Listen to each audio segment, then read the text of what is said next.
రేపో మున్సిపల్ ఎన్నికలకు సంబంధించినటువంటి నోటిఫికేషన్ కూడా రాబోతోంది. చాలా అంశాలను మాట్లాడదాం. నిమాన్ గారు కాంగ్రెస్ పార్టీ ఏఐసిసి నాయకులుతో పాటు కాంబోజ్ వెంకటేశ్వర్లు గారు బీఆర్ఎస్ పార్టీ అధికార ప్రతినిధి మనతో పాటు జాయిన్ అవుతున్నారు. ముందుగా బీఆర్ఎస్ కాంబోజ్ గారు, మొన్న హరీష్ రావు విచారణ, ఆ తర్వాత ఒకరోజు మధ్యలో గ్యాప్ తీసుకొని కేటీఆర్కు నోటీసులు వచ్చినాయి, కేటీఆర్ విచారణ. సో ఇన్వెస్టిగేషన్ జరుగుతున్నటువంటి క్రమంలో వస్తున్నటువంటి లీకులు ఒకవైపు ఉన్నాయి. అఫ్కోర్స్ అంటే ఈ లీకులు ఈరోజు నిజానికి అందరూ వాస్తవాలు అనుకున్నారు. మీడియాలో కూడా రాధాకృష్ణ రావుని, ప్రభాకర్ రావుని కలిసి విచారిస్తున్నారు అన్నటువంటి లీక్స్ వస్తాయి. ఇక సాయంత్రానికి కేటీఆర్ అదుపులోకి తీసుకుంటారు కావచ్చు. వీకెండ్ వచ్చేసింది, సాటర్డే సండే తర్వాత లాంగ్ వీకెండ్ 26 జనవరి రాబోతోంది, ఏదో జరగబోతుంది అన్నట్టు ఒక ప్రొపగండా క్రియేట్ అయిపోయింది. బట్ బయటకు వచ్చినాక కేటీఆర్ చేసినటువంటి కామెంట్స్ సంథింగ్ డిఫరెంట్. అసలు ఏం జరుగుతుంది? ఫోన్ ట్యాపింగ్ విషయంలో బీఆర్ఎస్ పార్టీ ఏం చెప్తుంది? దానికి సంబంధించి అధికార పార్టీని కూడా మాట్లాడతాను. సో మీ వర్షన్ ఏంటి? గుడ్ ఈవినింగ్ రాజనీష్ యూర్స్ అండ్ తోటి ఫ్యామిలీ మెంబర్స్కు. ఈరోజు తెలంగాణలో జరుగుతున్నది ఏంటంటే మానవ హక్కుల ఉల్లంఘన. ఇవాళ ఈ తెలంగాణ జాతి హనన జరుగుతుంది. నేను ఏమంటున్నంటే వాళ్ళు ఇచ్చిన 420 గ్యారంటీల మీద 6 గ్యారంటీల మీద మాట్లాడడంలో కేసీఆర్ గారు, కేటీఆర్ గారు, హరీష్ రావు గారు విజృంభించి మాట్లాడితే వాళ్ళు తట్టుకోలేకపోతున్నారు.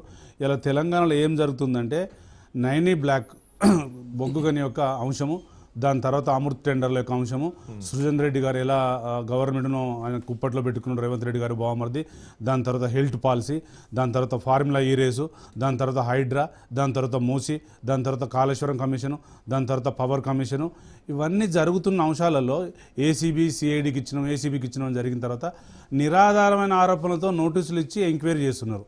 ఒకవేళ గవర్నమెంట్కు చిత్తశుద్ధి ఉంటే ఈ ఆరోపణలు వాస్తవమా కాదని తేల్చకుండా ఇవాళ హైకోర్టు, సుప్రీంకోర్టు కొట్టేసింది. ఏ గవర్నమెంట్ అయినా గత 80 సంవత్సరాలుగా ముఖ్యమంత్రి గారి ఆధీనంలో ఇంటెలిజెన్స్ వ్యవస్థను చూసుకొని ఇంటెలిజెన్స్ కొని పకడ్బందీ వ్యూహంతో ఒక హోంశాఖ మంత్రికి తెలియకుండా ఇవాళ ఈ దర్యాప్తు చేసుకుంటారు. కానీ ఇవాళ హోంశాఖ మంత్రి ఎవరున్నారో తెలియదు, రేవంత్ రెడ్డి గారు ఏం చేస్తున్నారో తెలియదు, సుజన్ రెడ్డి గారు ఏం చేస్తున్నారో తెలియదు. దీని మీద కక్ష కట్టి హరీష్ రావు గారిని, కేటీఆర్ గారిని, మా తెలంగాణ ఉద్యమకారులను, బీఆర్ఎస్ పార్టీ కార్యకర్తలను, లీడర్లను ఇవాళ కాంగ్రెస్ గవర్నమెంట్ విచక్షణ రహితంగా కమిషన్ల పేరు మీద ఇవాళ దర్యాప్తుల పేరు మీద హననం చేస్తుంది. మీరు రేవంత్ రెడ్డి నిందిస్తున్నారు కానీ అసలు ముఖ్యమంత్రికి కూడా తెలుసో లేదు. ఎందుకంటే ఆయన లేరు ప్రస్తుతానికి, లేరు, దేశం లేరు. గతంలో కూడా సిట్టు విచారణ జర్నలిస్టుల విషయంలో జరిగినప్పుడు ముఖ్యమంత్రికి తెలియకుండా జరిగిందంటే దాన్ని ఖండించలేదు. ఖండిస్తే మేబీ ఆయనకు తెలిసేమో అనుకోవచ్చు, ఖండించలేదు. ఇప్పుడు పార్లమెంటరీ వ్యవస్థలో అన్ని అధికారాలు ముఖ్యమంత్రి గారికి ఉంటాయి. ఇంటెలిజెన్స్ వ్యవస్థ అయినా, వైఫల్యమైనా, గూఢాచార వ్యవస్థ అయినా, పోలీసు వ్యవస్థ అయినా ఆయన ఆధీనంలోనే ఉంటాయి. ఏం జరిగినా ఆయనకు కనుసైనంలో ఉంటుంది. చీమె చిటుక్కు అన్నా కూడా 1000 కళ్ళతో ఇంటెలిజెన్స్ వ్యవస్థ చూస్తుంది.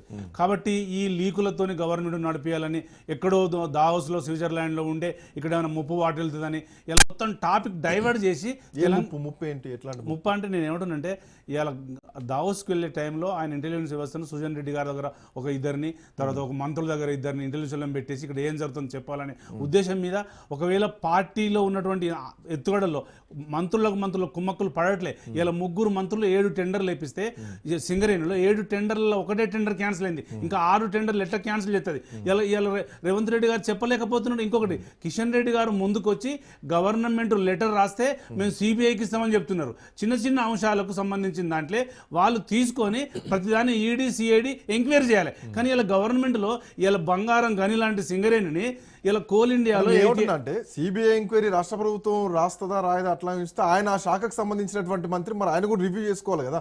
సో బీజేపీకి తెలియకుండా వచ్చారు అల్జాపూర్ శ్రీనివాస్ గారు జాయిన్ అయ్యారు.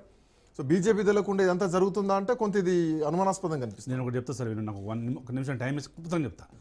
ఇవాళ కోల్ ఇండియాకు సంబంధించిన బొగ్గులో 88% నాణ్యత ఉంది అనేది గవర్నమెంట్ సర్టిఫికేట్ ఇచ్చింది కేంద్ర ప్రభుత్వం. తెలంగాణ మీద కక్ష కట్టి 4 జిల్లాల్లో ఉన్నటువంటి తెలంగాణ సింగరేణి గనులలో 48% నాణ్యత ఉందని చెప్పింది. అట్లా చెప్పడం వల్ల ఎన్టీపీసీ కానీ, కర్ణాటక కానీ, ఆంధ్రప్రదేశ్ కానీ బొగ్గు కొనడానికి ముందుకు రాకుండా ఇవాళ సింగరేణి అంధకార్యం వైపు మళ్లిస్తున్నారు.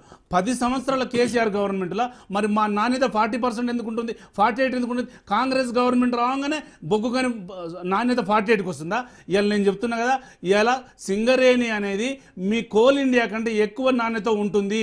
గత 100 ఇయర్స్కి వెళ్ళి నడుస్తున్న గని ఇవాళ బంగారం గని పేరుండే, ఇవాళ సృజన్ గని అని పేరు వచ్చింది. నేను ఏమంటున్నంటే దీని వైఫల్యాల గురించి చెప్పాలంటే కేంద్ర ప్రభుత్వం, రాష్ట్ర ప్రభుత్వం దీనికి సైనిక్ బ్లాక్ గురించి, సింగరేణి గురించి వాళ్ళకి తెలియక వాళ్ళ ఫస్ట్ శ్రీధర్ గారు ఎండి ఉండే, దాని తర్వాత బలరాం గారు వచ్చారు, దాని తర్వాత వేరే వాళ్ళు వచ్చారు. ఇదంతా ఒక మంత్రుల కుంభకోణం, మంత్రుల కొట్లాటలై టెండర్లు బయటకు వచ్చి వాళ్ళు పంచుకునే దాంట్లో తేడాలు వచ్చి ఇవాళ బయటకు వచ్చింది. మేము విత్ ప్రూఫ్స్తో సహా టెండర్ ఏ టైంలో వేసారు, సైట్ విజిట్ టైం ఎప్పుడు ఇచ్చారు, ఏ కేంద్రం నుంచి ఎక్కడి నుంచి వచ్చింది, ఎవరు సైట్ విజిట్ సర్టిఫికెట్లు ఇప్పించారు, సుజన్ రెడ్డి గారు ఎవరికి ఇప్పించారు, కోమటిరెడ్డి గారు వెంకటరెడ్డి ఎవరికి ఇప్పించిండు, బట్టి విక్రమార్క గారు సైట్ విజిట్ ఎవరికి ఇప్పించండి, విత్ ప్రూఫ్స్తో సహా మేము ప్రజలకు చెప్పడానికి రెడీగా ఉంటే ఎందుకు రేవంత్ రెడ్డి గారు కానీ మినిస్టర్లు కానీ ఈ 9 బ్లాక్ గురించి ప్రెస్ మీట్ పెట్టట్లేదు, సమాధానం ఇవ్వడం లేదు, ఏం జరుగుతుందో రద్దు చేస్తున్నాం ఆల్రెడీ బట్టి చెప్పేసరికి. అది 7 టెండర్లలో ఒకటే సైనిక్ బ్లాక్ సంబంధించిన ఒకటే టెండర్ ఉంది. ఇంకా 6 టెండర్ల గురించి చెప్పాల్సిన బాధ్యత కేంద్ర ప్రభుత్వం మీద ఉంది, రాష్ట్ర ప్రభుత్వం. ఎందుకంటే ఇవాళ 53,000 కుటుంబాలు సింగరేణి మీద ఉన్నది. ఇలా కరెంటును వెదజల్లే టైంలో ఈ టైం ఇప్పుడు ఒక టైంలో చెప్పుకోవాలంటే ఎన్టీపీసీ కూడా ఇలా వ్యతిరేకిస్తుంది.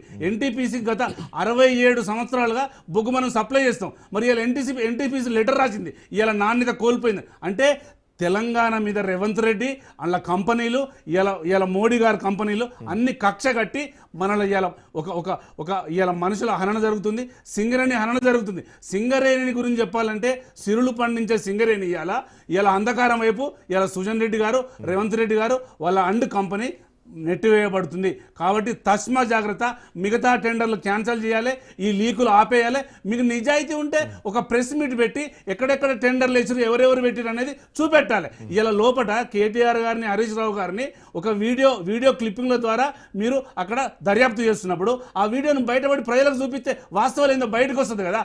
అది లేకుండా లీకులు ఇవ్వడంలో జరిగే అంతర్మం ఏమిటి? పార్టీల పంచాయతీ ఈ రోజు